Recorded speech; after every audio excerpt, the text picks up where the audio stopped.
পাকিস্তানে ঘুরতে এসে এরকম কালো গাজর দেখলাম, যেটা বাংলাদেশি টাকায় মাত্র ৮০ টাকা কেজি। আর এই গাজরগুলো প্রথমে দেখে মনে করছিলাম যে মনে হয় পচে গেছে, নষ্ট হয়ে গেছে, কিন্তু পরে হাত দিয়ে দেখি যে না, আসলে এগুলো একদম তাজা গাজর এবং ভিতরে এরকম বেগুনি বেগুনি একটা কালার দেখা যায়। পাশে আবার যে দেখলাম যে একদম ছোট্ট ছোট্ট লাউ, এগুলো কিন্তু ম্যাচিউর লাউ, কচি ম্যাচিউর লাউ, কিন্তু এগুলো কিন্তু এর চাইতে বড় সাইজ হয় না, এরকম ছোট সাইজই হয়।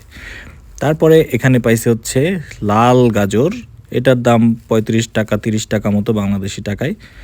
আর এই যে আমাদের দেশি গাজর টাইপের গাজর, এগুলো যে নাই তা না, কিন্তু মিষ্টি কুমড়াও দেখেন লাউয়ের মতোই ছোট, লাউ যেরকম ছোট মিষ্টি কুমড়া সেরকম ছোট। আর এই পাশে কুচকুচা কালো বেগুন। তারপর একটা অদ্ভুত জিনিস দেখলাম, যেটা হচ্ছে রেড র্যাডিশ লেখা ছিল ওই জায়গায়, লাল মূলা ছোট ছোট পাতাসহ, কিন্তু অনেক কিউট, এটা খেয়ে দেখতে হবে কখনো। আর এই যে লেবু, একদম হলুদ কালারের লেবু, কিন্তু ভিতরের স্মেলটা আর রসটা এত জোস।